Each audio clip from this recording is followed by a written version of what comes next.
Animalis, l'expert du bien-être et de la santé de vos animaux depuis 20 ans présente Sud Radio Vos Animaux, 10h-11h, Natacha Harry. Bonjour à tous, bienvenue dans Vos Animaux, merci de votre fidélité. Alors au programme aujourd'hui, dans quelle ville fait-il bon vivre avec son chien? Chaque année depuis 6 ans, le magazine 30 millions d'amis publie le classement des villes où les chiens sont les mieux accueillis.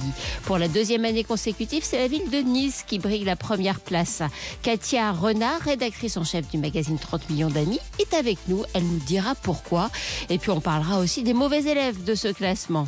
Dans notre séquence à l'état sauvage, on s'intéresse ce matin au corail. Le corail, un élément essentiel de notre écosystème et pourtant extrêmement fragile. On sera accompagné ou en compagnie, on peut dire les deux, du photographe et biologiste marin, auteur d'un livre sur ce sujet, Martin Colognoli. Et puis vous découvrirez dans notre séquence C'est votre histoire, l'association Parole de Chien qui fête ses 20 ans. 20 ans, un gros gâteau qu'on va fêter en compagnie d'Isabelle de Tournemire, la fondatrice de cette association qui forme et qui gère des chiens visiteurs, notamment en EHPAD. 0826 300 300, vous connaissez le numéro du standard de Sud Radio. A tout de suite pour Vos Animaux. Animalis, l'expert du bien-être et de la santé de vos animaux depuis 20 ans présente Sud Radio Vos Animaux et vous. Et ce matin, dans Vos Animaux et vous, pour démarrer cette heure d'émission, j'ai le plaisir de recevoir sur l'antenne de Sud Radio Katia Renard. Bonjour Katia. Bonjour Natacha. Katia, vous êtes rédactrice en chef du magazine 30 millions d'amis qu'on ne présente plus. Combien d'années d'existence pour 30 millions d'amis? Alors, il a été créé en 78, donc vous calculez, ça doit faire 44 ans. Oui, c'est un beau record quand même en 78. matière de presse animalière. Je pense que c'est plus ancien. Oui, c'est plus ancien. Et chaque année, depuis 6 ans, votre magazine publie un classement des villes où il fait bon vivre avec son animal, en particulier avec son chien, mais on parlera aussi des chats parce qu'ils ne sont pas exclus des critères de ce classement. Pour la deuxième année consécutive, c'est la ville de Nice qui remporte la Palme d'Or. On peut presque l'appeler comme ça, en bon voisin de la Canoise d'à côté. Comment votre classement est-il fait? Comment faites-vous pour juger en fait la qualité des villes et la manière dont on aborde la présence de l'animal en ville? Alors, on a établi plusieurs critères qui ont des coefficients. Donc là, c'est complètement subjectif. Les coefficients, en fait, correspondent un petit peu à la valeur qu'on accorde à ces critères, enfin, nous, à la rédaction. Et donc, on fait évoluer ces critères et ces coefficients au fur et à mesure des années, parce qu'il y a des progrès qui sont accomplis par toutes les villes. Donc, évidemment, la donne change un peu, parce que l'idée, c'est toujours, évidemment, de faire progresser les villes dans l'ouverture qu'elles peuvent avoir pour l'animal. C'est une manière délicate de les accompagner dans leur bon accueil des animaux au sein des villes. C'est de créer un mouvement, en fait, où les villes ont envie à chaque fois d'innover et de partager surtout les expériences. C'est ça qui a été la mobilisation, enfin la volonté au départ. Et donc cette année, donc il y a quand même des critères qu'on retrouve tous les ans.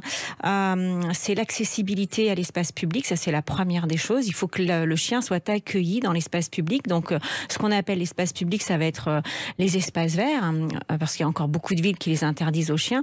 Comment ils sont accueillis dans ces espaces verts? En laisse, pas en laisse? Est-ce qu'il y a des parcs canins où les chiens peuvent s'ébattre? Il y a beaucoup de réalités différentes. Mais c'est aussi l'accessibilité au transport public, parce que à une époque où les grandes villes ferment leur centre-ville, en tout cas l'hypercentre, aux voitures, pour une personne âgée qui a un chien, si elle veut accéder à un espace ouvert à son chien, si elle n'a pas accès au transport public, en dehors des tout petits chiens qui sont accueillis et acceptés dans un panier, elle ne peut pas y aller, quoi. Donc il y a quand même une incohérence par rapport à ça. Après, vous avez un critère sur l'engagement, c'est-à-dire politique, c'est le fait de nommer au sein de l'équipe municipale un élu chargé de l'animal en ville. C'est le cas à Nice, d'ailleurs, qui est à la première place de ce classement. Souvent, ça fait bondir. Le journaliste Henri-Jean Servat qui est en tête de ce dossier. Exactement. Et donc, c'est vrai que ça fait bondir souvent les villes dans le classement, parce qu'en fait, ça fédère, ça permet de prendre des décisions transversales et donc rapides autour d'une avancée pour le chien. Après, vous avez des critères d'information, d'accompagnement, d'éducation, notamment les cours d'éducation canine. Oui, j'ai vu que certaines ville proposait des cours d'éducation canine gratuite. J'ai été agréablement surprise de voir que c'était en train de se mettre en place, de se développer. Voilà, et ça existe depuis très longtemps dans des villes comme Montpellier, par exemple, et c'est une manière effectivement de faire passer les bonnes attitudes, les bons gestes auprès des maîtres de chiens, et pas simplement de faire passer des messages d'accueil, d'ouverture auprès des non-possesseurs. Et donc, ça permet aussi de faire se rencontrer les chiens, de les faire se socialiser. Donc ça, c'est quelque chose qui est très important. Et puis, dans les écoles aussi, la prévention des morsures, donc, et aussi l'attitude, bien traiter un animal, ça s'apprend dès l'enfance. Et puis après, vous avez aussi des mesures d'accompagnement autour de la propreté. Donc, c'est équiper sa ville de distributeurs de sacs à déjection, et puis avoir un équipement qui permet aussi de parfaire, on va dire, le geste citoyen pour ceux qui seraient un peu négligents. Et puis cette année, vous l'évoquiez, on a introduit un nouveau critère qui concerne les chats. Et donc, c'est la prise en charge des chats errants. Donc, on a introduit progressivement ce critère. Donc, on n'a pas mis un gros coefficient. Parce que précédemment, votre classement ne concernait que les chiens. Oui, exactement. Alors, on posait toujours la question, parce que sur la méthodologie, en fait, on envoie un questionnaire aux villes. Donc, c'est vraiment sur la base du volontariat. On force personne. Il y a tout un tas d'informations qu'on a directement. On est journalistes, donc on sait aller le chercher. Mais il y a des informations que seule une ville et une municipalité peut nous transmettre. Et donc, au départ, on va dire, il y a 6 ans, elles étaient assez timorées. Elles avaient peur qu'évidemment, on pointe du doigt ce qui ne va pas. Et aujourd'hui, on peut dire que la majorité des villes nous renvoient ce questionnaire complété. Ils sont aussi même très en demande. J'ai des villes qui m'appellent en me disant, mais j'ai toujours pas reçu le questionnaire. Donc voilà, donc c'est quand même 3 mois d'enquête. C'est forcément les meilleurs élèves qui sont en demande, j'imagine. Non, pas forcément. C'est ceux qui ont fait des progrès, qui ont mis en place des choses nouvelles et qui ont envie que ça apparaisse dans le classement. Et ce classement, vous avez, au-delà des réponses spontanées des municipalités, avez-vous aussi des personnes qui mènent des enquêtes de terrain, qui vous font vraiment des remontées de terrain pour faire en sorte que le classement soit le plus juste possible? Alors déjà, pour les villes qui sont, on va dire, dans les 5 premières, on les a toutes. Je suis toutes allée personnellement les voir et donc constater que ce qu'on a récompensé par une bonne note, c'est bien une réalité. Voilà. Et donc, dans la plupart, on va dire, dans la majorité des cas, c'est la vérité. Enfin, on voit pas tellement l'intérêt. Après, on a des remontées par des utilisateurs, même des gens qui sont pas contents du classement, en disant, mais comment ça se fait? Vous n'avez pas vu qu'il y a des crottes partout à tel endroit? Et donc voilà. Après, ça donne une vision plus juste. Et puis après, moi, sur le plan personnel, donc la journaliste Gwen Hamp qui fait ce travail avec moi, donc on va dans les villes, donc on les visite pas, mais par exemple, je suis allée à Bordeaux, donc j'ai constaté des progrès. Alors aussi. Attendez, Bordeaux est classé combien? J'ai le classement sous les yeux. Vous avez en tête le classement, Katia Non, Renard? quand même, il y en a 42 villes, donc je ne sais pas, mais ça doit être dans les premières. Je reprends depuis le début. Bordeaux, je suis déjà à la 20e, je ne vois pas Bordeaux. Bon, je vais chercher. Sont dans les premiers. Ils sont, je pense, dans le top 20. Ah oui, pardon. Je suis vraiment très mauvaise langue. Bordeaux est classé dans le top 10 même, 8e du classement. Voilà. Et Bordeaux progresse chaque année. D'accord. Et donc, j'y suis allée, mais pour des raisons personnelles, il y a 1 mois, et effectivement, il y a quand même beaucoup de choses qui sont mises en place. En fait, on peut dire quand même que dans le top 10, ça se joue quand même sur des petites choses. C'est assez resserré, et le top 5, encore plus resserré. Et d'ailleurs, dans le top 5... Dans le top 5, on va citer quand même les villes qui sont en haut de ce classement. On a Nice, donc sur la première place du podium, Montpellier, Grenoble... Montpellier a été première 3 ans. Oui. Et c'est vraiment... Ça reste un modèle, Montpellier. Grenoble en 3e position, Lille et Toulon qui sont finalement avec la même note. Toulon a été première en 2017, il me semble, ou 2016.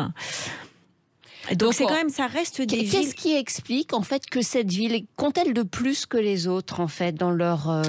intégration de l'animal dans la ville? Alors la grande différence par rapport à celles qui seraient en queue de peloton, c'est que déjà elles ont une personne qui est à la manœuvre au sein de l'équipe municipale. Ça, c'est énorme. Quelque part, c'est une personne qui est vraiment garante de ce dossier. Voilà, c'est-à-dire qu'il passe pas il faut une acharnée, sous la pile un acharné comme Henri-Jean Servat, mais quelqu'un qui va...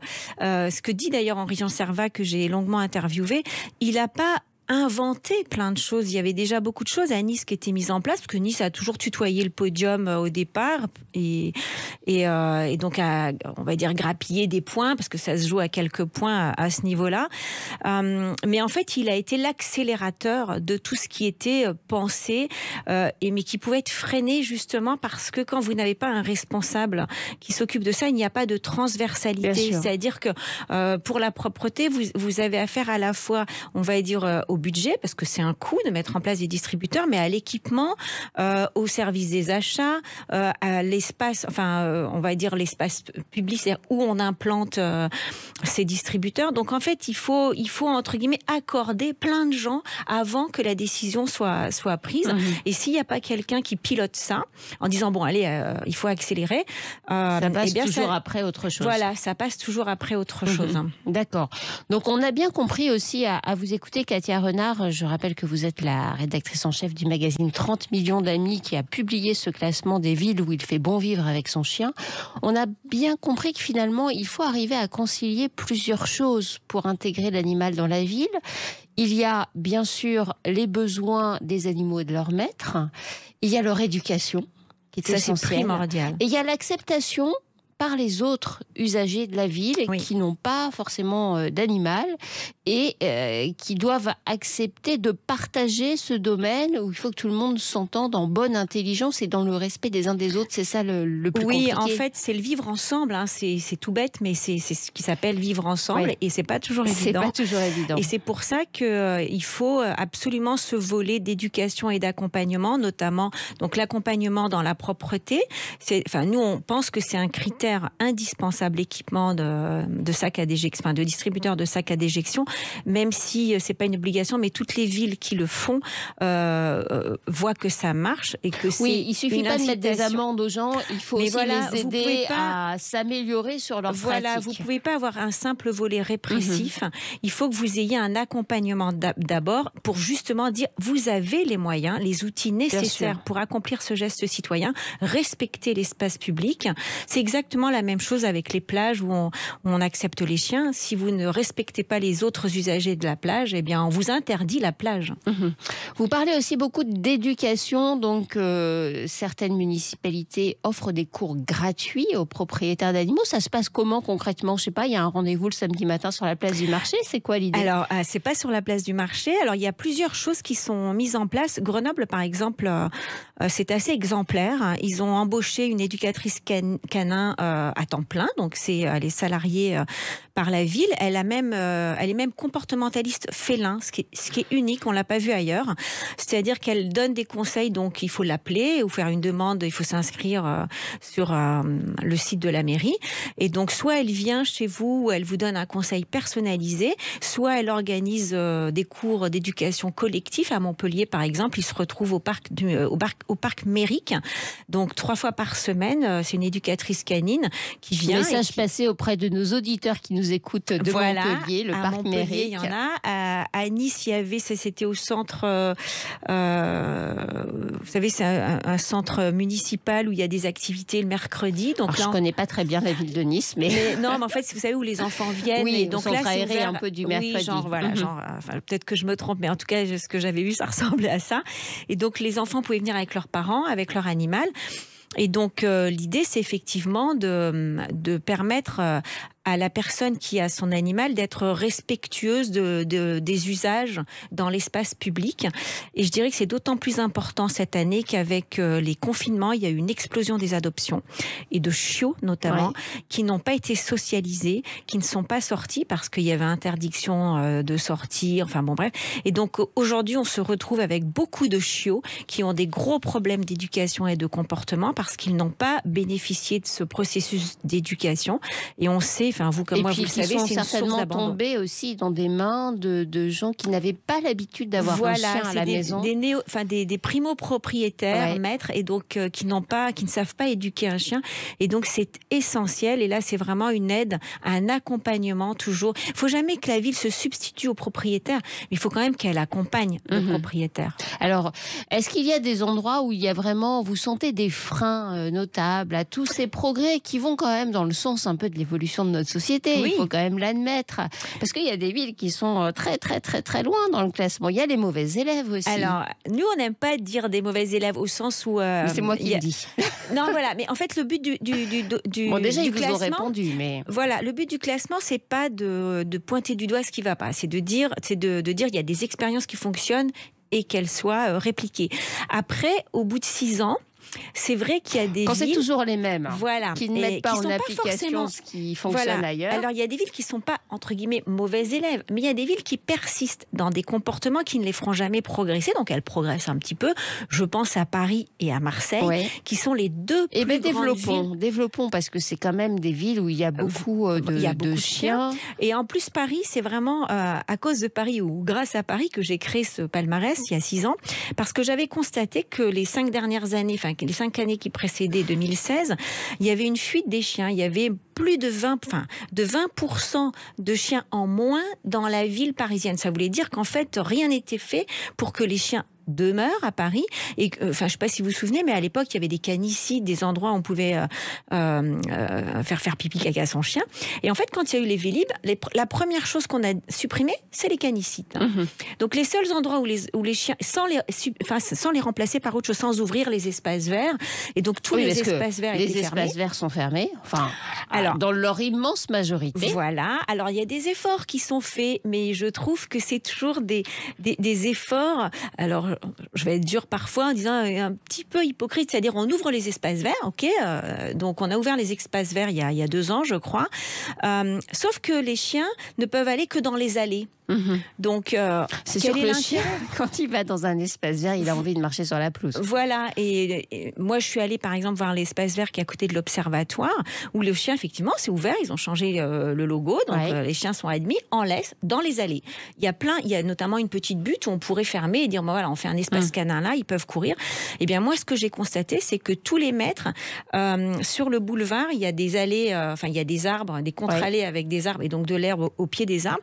Et bien tous les mètres lâchent leurs chiens là pour leur faire leurs besoins. Donc c'est ridicule, hein. Il y a un moment donné, c'est ridicule. Donc il y a ça. Il faut que pour qu'il y ait un espace canin à Paris, qu'il y ait des associations qui se montent et fassent le siège de Paris pour avoir des espaces canins. Mais alors, quand vous voyez certains espaces canins, il n'y a pas de fontaine, il n'y a pas de poubelle, les distributeurs sont vides, donc c'est des reliques, je suppose, d'une époque précédente, mais ils ne sont pas... parce que Paris et Marseille, notamment, s'obstinent. Marseille, c'est le même problème qu'à Paris. Voilà, s'obstinent à ne pas donner gratuitement des sacs à déjection en disant, et ils l'assument, en disant c'est pas de la responsabilité de la ville, ce sont aux maîtres d'aller acheter leur sac à déjection, mais en revanche vous payez 35 € si votre chien fait popo que vous ramassez pas, ce qui est normal. Mais si vous ne... Il peut arriver à certains maîtres de sortir sans avoir un sac à déjection ou de pas le trouver. Il y en a qui en prennent une dizaine par semaine ou une vingtaine. Et donc voilà, c'est une économie certes dérisoire, mais enfin aujourd'hui où on sent que c'est difficile pour tout le monde, c'est bien aussi que les sacs à déjection soient distribués gratuitement. Et toutes les villes qui l'ont fait ne regrettent pas cette dépense parce qu'elle permet une autre économie. Elle permet l'économie, mine de rien, du nettoyage des chaussées. Du nettoyage, évidemment. Un autre sujet dans ces grandes villes, c'est les promenades de chiens en groupe, avec notamment des promeneurs professionnels. Enfin, tout ça se réglemente de plus en plus et pas d'une manière toujours très pratique, finalement. Alors, je ne sais pas si vous faites allusion à ça, c'est les grandes balades, ce que j'appelle XXL. Il y a Nice qui a fait aussi l'année dernière sa marche des animaux, où là, il y avait plein d'autres animaux. Et donc, en fait, ça a deux buts. C'est effectivement de permettre aux propriétaires de chiens, c'est Toulouse qui avait inauguré ça, aux propriétaires de chiens d'aller en ville à plusieurs dans la ville et de montrer une image positive du propriétaire de chien aux non-propriétaires de chiens, donc de permettre de se rencontrer, de se côtoyer. C'est quand on se connaît qu'on voit qu'on n'est pas ennemis. Et puis en même temps, ça permet aussi aux propriétaires de chiens de se rendre compte que quand on se promène dans un hypercentre, on doit tenir son chien en laisse, on doit respecter. Donc pour moi, c'est effectivement une bonne occasion de permettre à ces deux populations qui cohabitent de se rencontrer. Eh bien, merci infiniment Katia Renard et j'invite tous nos auditeurs sur Sud Radio à découvrir découvrir cet article et les autres du numéro du mois de mai qui est en kiosque. Qui est en kiosque Bientôt. à partir de demain. À partir de demain, très bien. Merci Natacha. Merci à vous et écoutez, vous êtes la bienvenue chaque année, Katia, sur ce sujet-là et plus souvent évidemment sur bien d'autres sujets car on n'a pas eu le temps de parler des chats. Non, on en sera pour la reparlera. prochaine fois. Allez, on marque une courte pause et on se retrouve d'ici quelques minutes. À tout de suite. Animalis, l'expert du bien-être et de la santé de vos animaux depuis 20 ans présente. Sud Radio Vos Animaux, 10h-11h, Natacha Harry. Bon samedi matin à tous. Merci à vous d'être avec nous. Vous écoutez Vos Animaux. Nous sommes ensemble encore pendant près de 30 minutes. Vers 10h45, il sera question d'une association formidable qui s'appelle Parole de Chien. C'est Isabelle de Tournemire, sa fondatrice, qui viendra nous expliquer ses missions. Mais tout de suite, notre séquence à l'état sauvage où on va s'intéresser à un marqueur discret mais extrêmement fragile de la biodiversité. Il s'agit du corail.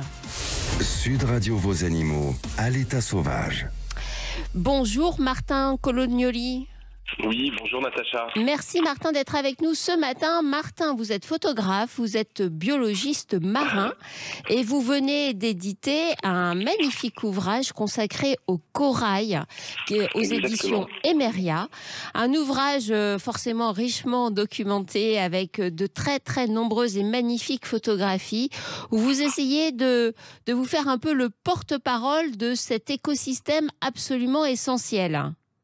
Exactement, c'est très bien résumé. Ah bah écoutez, parfait, je vous remercie pour ce bon point. Peut-être pouvez-vous, Martin, commencer par nous expliquer un petit peu votre parcours personnel. Ouais. Alors effectivement, il faut préciser ça pour mieux comprendre l'objet du livre.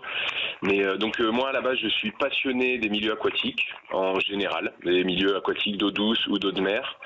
J'ai étudié l'écologie et la biologie marine. Je suis parti travailler en Indonésie dans l'export de poissons tropicaux et de coraux pour le marché des aquariums. Voilà, ça a été quelque chose que j'ai fait pendant 1 an et qui c'était pas vraiment en accord avec mes valeurs. Et c'est à ce moment-là que j'ai eu l'idée, donc on a cofondé Coral Guardian, donc qui est une association pour la protection des récifs coralliens, à travers l'implication des personnes qui en dépendent, donc des pêcheurs traditionnels, les impliquer pour protéger, repeupler le récif, impliquer les personnes, les parties prenantes autour, les touristes. Voilà. Et donc l'objet du livre, c'est 6 ans de documentation photographique sur l'interaction entre ces populations locales et le corail, et montrer l'indispensabilité du corail, la beauté du corail. Voilà. Alors j'aimerais justement que vous nous rappeliez un petit peu comment fonctionne cet écosystème, ce corail, à quoi sert-il exactement? On le dit assez fréquemment, mais c'est toujours bon de le rappeler parce que le corail mérite vraiment notre attention. Il est absolument essentiel. Oui, alors il y a plusieurs façons, plusieurs axes pour aborder le corail. Moi, celui que je préfère, alors déjà pour moi, hein, le corail c'est un animal qui est miraculeux. Voilà, c'est un animal qui s'est adapté dans des eaux très pauvres en nourriture. C'est pour ça qu'elles sont cristallines et qu'on voit très loin dans ces eaux. Et on adore mettre la tête sous l'eau. Mais pour le corail, c'est un problème. C'est-à-dire que en tout cas pour tous les animaux qui y vivent, c'est une zone où il y a très peu d'alimentation. Donc le corail, c'est un animal qui s'est adapté, qui s'est mis en symbiose avec une microalgue qui vit au sein de ces tissus, à l'intérieur de lui, comme si dans notre peau on avait des petites algues. Et cette algue, grâce au soleil, donc c'est les coraux symbiotiques, on les appelle, qui vivent avec cette algue. Et cette algue fait de la photosynthèse, donc prend le dioxyde de carbone du corail, qui est un animal et qui respire, en fait du dioxygène. Donc le corail peut respirer et l'algue aussi. En fait, c'est une boucle fermée. Et pareil pour la nourriture, une grande partie des déchets de l'algue sont de la nourriture pour le corail, et une grande partie des déchets du corail sont de la nourriture pour l'algue. Donc voilà, c'est un organisme qui, du coup, a donné vie à tout le reste. C'est-à-dire que toute la base de la chaîne commence par le corail, qui a réussi à s'adapter à ce milieu sans nourriture, et donne vie ou en tout cas abrite, donne de la nourriture, est une zone de reproduction pour 25% de la biodiversité mondiale d'organismes marins. C'est-à-dire que 25% de toutes les espèces des océans sont concentrés repérer dans 0,1% de leur surface, qui est à peu près la surface des récifs coralliens dans le monde. Et cette surface des récifs coralliens, quel est l'état aujourd'hui de ces coraux dans le monde? Avez-vous des données assez récentes? Alors, assez récentes, non, parce que c'est des choses qui changent très vite. Pour exemple, actuellement, la grande barrière... Alors, ce qui menace le corail, vraiment la grande menace, et ce qui risque de causer une extinction massive de ces organismes, c'est le réchauffement climatique. Donc les émissions de CO2 et autres gaz à effet de serre qui réchauffent l'air, du coup qui réchauffe l'eau. Et le corail est un animal qui ne supporte pas les grandes variations de température. Et dès qu'on arrive à peu près 1 degré au-dessus de leur température normale, du coup la symbiose est cassée. Voilà, malgré leur capacité à s'adapter, comme vous nous l'avez très justement expliqué, là on va au-delà des limites possibles de cette adaptation. Exactement, ça va trop vite. En fait, ça va trop vite pour eux. C'est des organismes qui ont 500 millions d'années, qui ont rencontré énormément de phases difficiles. Mais là, vraiment, voilà, ils ont beaucoup de mal à s'adapter à ces hausses rapides. Et du coup, sur la grande barrière de corail, par exemple, on observe du blanchissement. C'est quand l'algue se désolidarise du corail et le corail blanchit. On voit son squelette. Et si ça dure trop longtemps, le corail meurt et est remplacé souvent par des algues. Donc voilà, donc c'est des catastrophes qui sont de plus en plus fréquentes. Et ça veut dire que la conséquence de ce que vous nous décrivez là, c'est aussi une perte de tout l'écosystème qui vit autour de ces coraux. Exactement, voilà, vous avez tout compris. C'est-à-dire que tout ce qui dépend du corail va du coup aussi disparaître petit à petit. On va perdre en biodiversité et c'est une catastrophe aussi pour les êtres humains qui dépendent du corail pour vivre, pour pêcher. Le tourisme, par exemple, la grande barrière de corail en Australie est classée à l'UNESCO. L'UNESCO est en train de potentiellement revoir ce classement-là parce que l'Australie est un des plus grands exportateurs, d'ailleurs le plus grand exportateur de charbon au monde. Donc voilà, en fait, c'est des conflits comme ça qui sont difficiles. Oui, il faut un peu de cohérence. Exactement, exactement. Qu'est-ce que l'on peut faire pour éviter cette dégradation des coraux, pour la limiter, voire même pour renverser la vapeur ?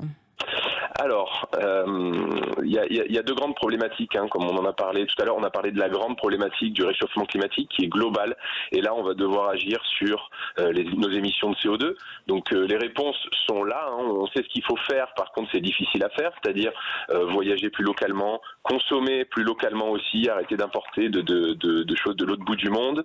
Donc ça, c'est vraiment des choses, on sait ce qu'il faut faire. Mais on le fait pas parce que le système, voilà. Et ensuite, il y a les problématiques. D'ailleurs, le dernier rapport du GIEC qui vient de sortir nous alerte vraiment. Bien sûr, bien sûr. Là, on n'est plus dans des messages qui nous prévoient un avenir sombre dans plusieurs décennies. On est dans l'immédiateté de cette alerte. Exactement, et on la ressent déjà d'ailleurs, et ce qui est en train de se passer sur la grande barrière de corail est justement une des conséquences dont parle le GIEC. Et c'est assez catastrophique d'ailleurs, et c'est pas très, c'est compliqué de lire ce rapport, on va dire. En tout cas la première version. Ensuite ils ont sorti une version aussi pour les solutions proposées. Et ensuite il y a les solutions locales. Donc on parlait de global. Après il y a les solutions locales qui ne peuvent pas être mises en place sans parler global aussi, mais le corail est détruit par les techniques de pêche destructrices, la surpêche, le tourisme, les ancres des bateaux. Et pour ça, la technique, c'est d'impliquer des personnes qui dépendent directement de ce corail et de les responsabiliser pour le protéger. Voilà, alors c'est ce que vous faites justement avec votre association Coral Guardian. Est-ce que vous pouvez nous expliquer concrètement ce que vous faites sur le terrain avec cette association ? Oui, alors on travaille en étroite collaboration avec des pêcheurs traditionnels. En Indonésie, en tout cas, on a 2 programmes. On est aussi en mer Méditerranée depuis 1 an et demi, où on travaille plus avec des plongeurs, mais on va se focaliser sur le programme indonésien. On travaille avec ces pêcheurs, on les forme. Donc le but, c'est qu'ils soient autonomes, que ce soit leur projet, vraiment qu'ils aient un vrai sentiment d'appartenance. Voilà, c'est pas nous qui faisons les choses, c'est eux, et nous on leur apporte les clés pour que ça fonctionne de mieux en mieux. Et le but, c'est de mettre en place une aire marine protégée sur une zone qui a été détruite, là en l'occurrence par la pêche à la dynamite, et ensuite pour patienter et pour mieux comprendre le corail, mettre en place des techniques de restauration, de transplantation de coraux, donc récolter des coraux en milieu naturel, les transplanter sur des structures, les suivre, les mesurer et mesurer aussi la biodiversité qui revient. Et ça revient très vite, en l'espace de quelques mois. Alors, j'avais envie aussi d'entendre ce discours-là, Martin, parce que c'est un discours qui est quand même optimiste. Et c'est bien de parler de cette capacité de résilience de la nature. Lorsque l'on fait ce qu'il faut, la nature reprend ses droits. Exactement. Si on protège une zone et qu'on interagit de la bonne façon, sans être trop intrusif, la nature revient, en tout cas le vivant, on va pas dire la nature, mais le vivant, tous les autres êtres vivants qui nous entourent peuvent revenir très rapidement. Et c'est justement ça l'objet du livre, c'est-à-dire montrer l'interaction entre les humains et les coraux, qu'on a pu beaucoup détruire, mais que des solutions sont possibles et que en quelques années, on peut se retrouver avec des récifs magnifiques si l'interaction est bonne. Et comment vous arrivez à motiver les pêcheurs localement pour porter eux-mêmes ce projet? Quel est leur intérêt? Alors au départ, c'est des gens qui sont pêcheurs, donc il y a 8 personnes du village qui vont être salariés. C'est-à-dire que déjà dans un premier temps, c'est pas des gens bénévoles, c'est des gens qui vont en faire leur métier. Donc déjà c'est plus motivant. Et ensuite, c'est des gens qui sont précurseurs, je dirais, dans ce domaine-là. Déjà dans le monde et d'autant plus en Indonésie, où des pêcheurs sont responsables du retour de biodiversité sur leur zone. Et du coup, ça crée une sorte de fierté parce que le gouvernement s'intéresse à eux, les autorités locales s'intéressent à eux, le tourisme s'intéresse à eux, ce qui n'était pas du tout le cas avant. Donc en fait, voilà, je pense que c'est tout ça qui fait que ces pêcheurs, ils trouvent vraiment quelque chose de très très, déjà passionnant. Ils en apprennent tous les jours sur les coraux, ils comprennent mieux les coraux et ils ont une vraie compétence qui est inédite. Je dirais, en tout cas actuellement dans le monde, il y a très peu de programmes de la sorte.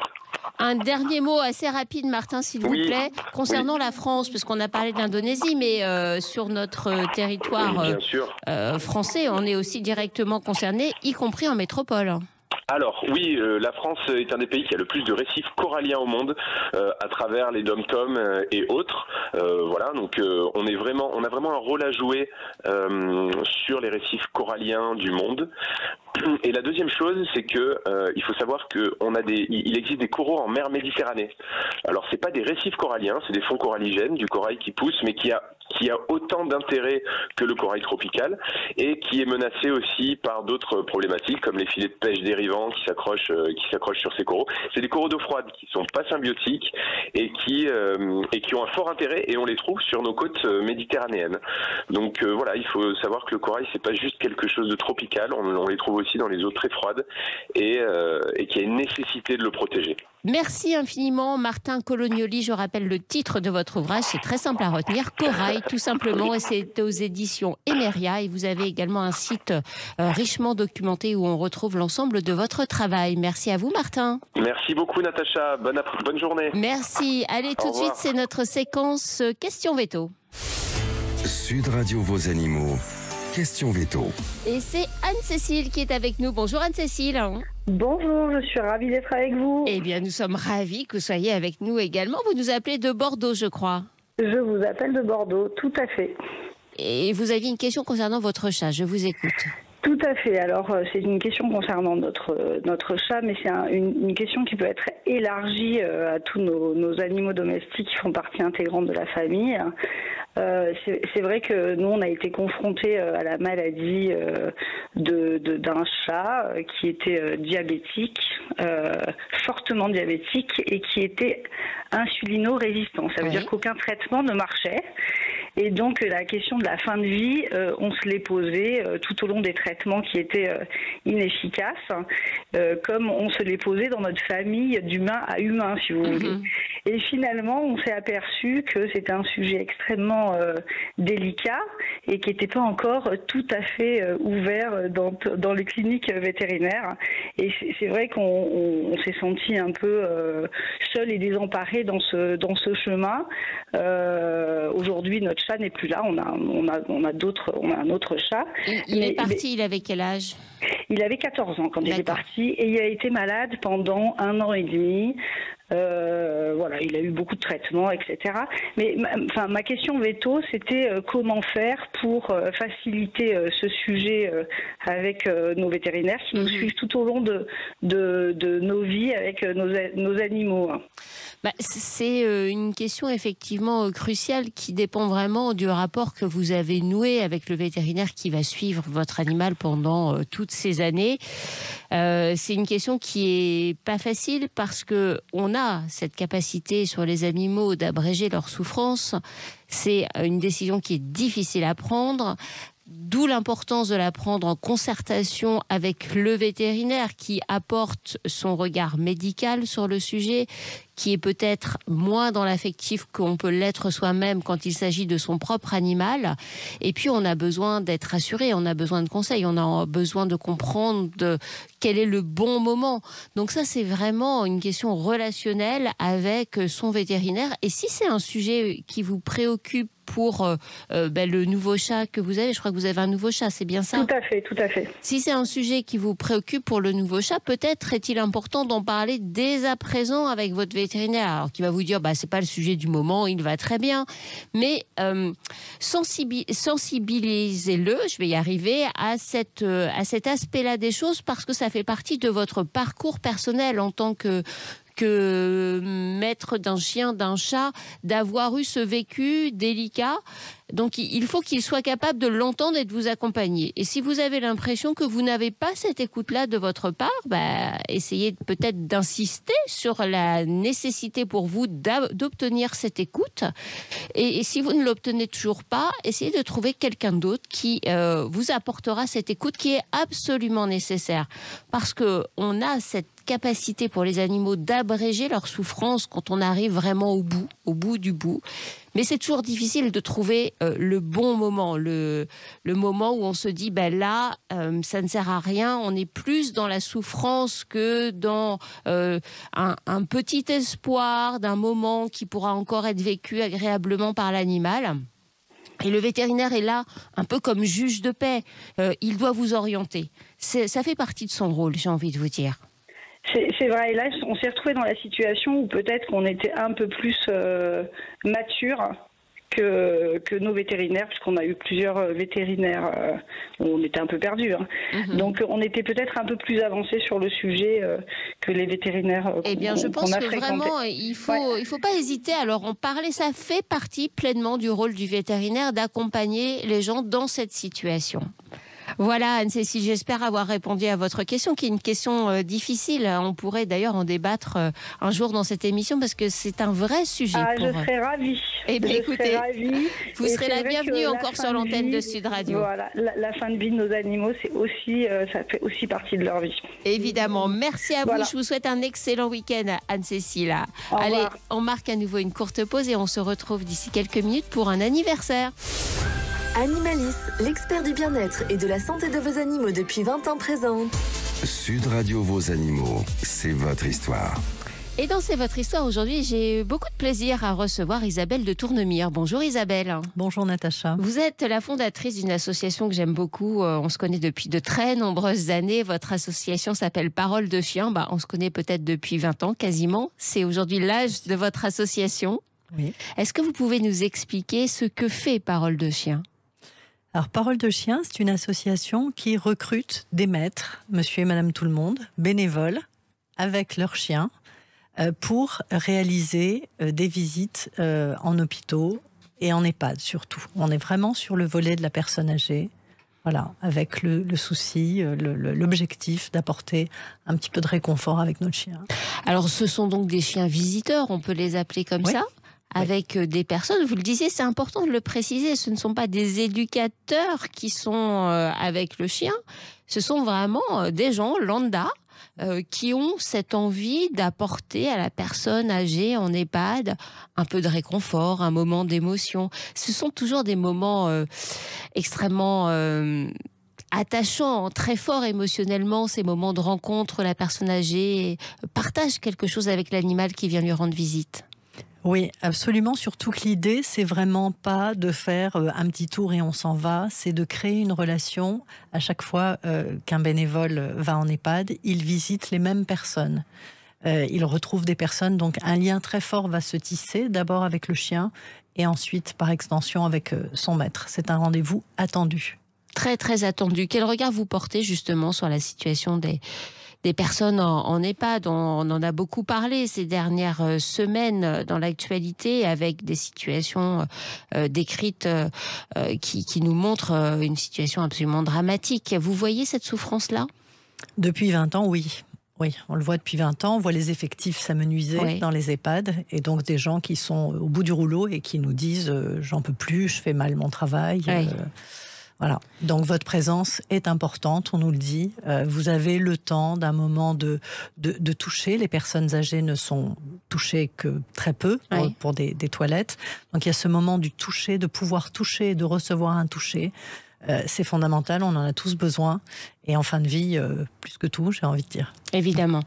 Comment choisissez-vous ou sélectionnez-vous les personnes qui vont être bénévoles et les chiens visiteurs? Parce que ce sont eux vraiment les pierres angulaires de ce programme, de cette association.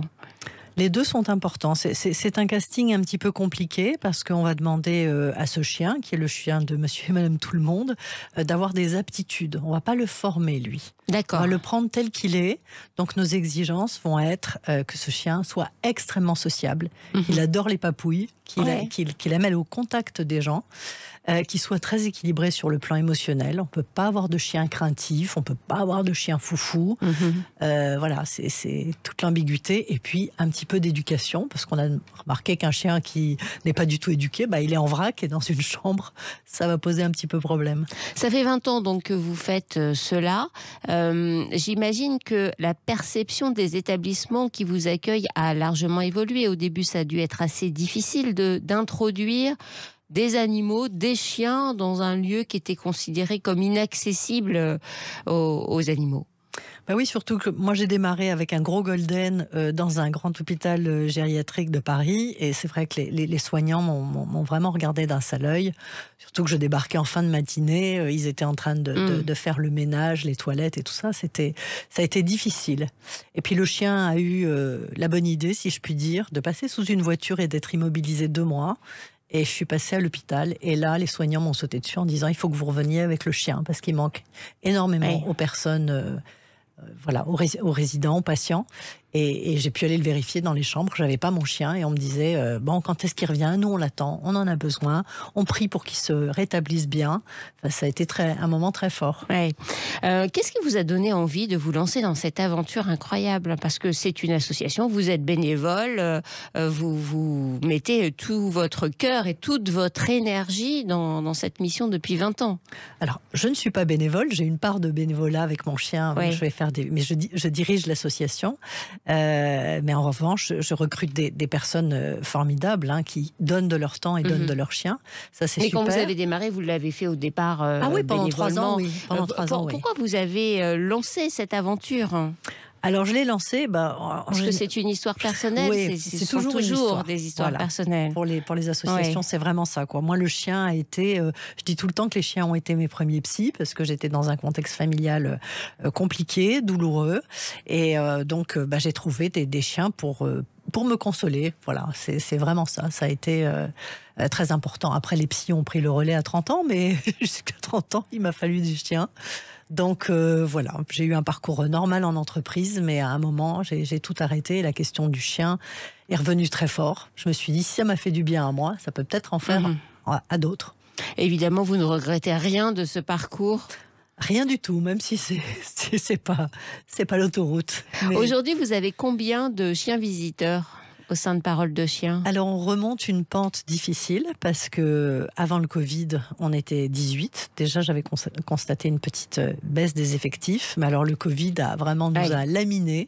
Pendant 18 mois, on n'a pas pu aller... Enfin, il y a eu des petites ouvertures, mais en gros, pendant 18 mois, on n'a pas pu aller en EHPAD. Donc, en octobre dernier, quand on a vraiment repris à fond... il n'y avait plus qu'un tiers des troupes qui étaient partants pour reprendre. Donc... Alors justement, si des gens qui nous écoutent ce matin sur l'antenne de Sud Radio souhaitent participer, comment on s'y prend? Est-ce que vous recrutez dans la France entière? Est-ce qu'il y a des tests à passer? Expliquez-nous très concrètement. Alors, Parole de Chien n'est que sur l'Île-de-France. je donne beaucoup de conseils à des personnes qui ont envie de le faire à l'autre bout de la France, mais nous, on se cantonne pour l'instant, voilà. Ce qui est déjà beaucoup. Il y a déjà beaucoup de boulot. Il y a énormément d'EHPAD, voilà, c'est très étendu. Donc, qu'est-ce qu'il faut faire? Regardez un petit peu notre site Internet pour voir si est-ce que ça vous plaît. C'est une activité qui quand même va être engageante puisque on crée du lien. Donc, tous les 15 jours, il va falloir aller dans un EHPAD, choisir un jour et puis s'y tenir. Oui, il suffit pas de venir une fois. Quand on se lance dans l'aventure, faut y aller vraiment. La création du lien, elle est importante. Il faut réaliser que voilà, ces personnes, elles sont dans une grande solitude, elles vont l'attendre, comme je le disais, le rendez-vous avec le chien. Et donc, voilà, il n'est pas question de les décevoir, de les attrister. Quand on est revenu après le Covid, il y en a beaucoup qui nous ont dit « j'ai cru que votre chien était mort ». Pourtant, leur famille n'était pas venue les voir, mais elles n'ont pas vraiment réalisé. Voilà, donc il y a cette idée d'engagement. Donc, allez voir le site, il y a un questionnaire en ligne que vous pouvez remplir. Ensuite, il y aura un test avec une comportementaliste. Je travaille avec Laure Lemaire, qui est notre comportementaliste. On voit tous les chiens pendant 45 minutes. On les passe tous à la moulinette, un par un. Et puis voilà, ce chien doit présenter les tests, des aptitudes. Moi, je suis avec des béquilles, un fauteuil roulant, j'adopte des comportements curieux. Presque mis en condition. Et oui, parce qu'ils vont rencontrer des choses un petit peu curieuses en EHPAD. Eh bien, merci infiniment Isabelle de Tournemire, et avis aux bénévoles. Ils se rendent sur votre site internet et sur vos réseaux sociaux Parole de Chien, où on peut bien sûr postuler pour cette très très belle aventure. Merci à vous de nous avoir suivis. Je vous donne rendez-vous dès la semaine prochaine. Ciao à tous. Sud Radio, vos animaux. Avec Animalis, le magasin des animaux à vivre et à aimer. Retrouvez-nous aussi sur animalis.com.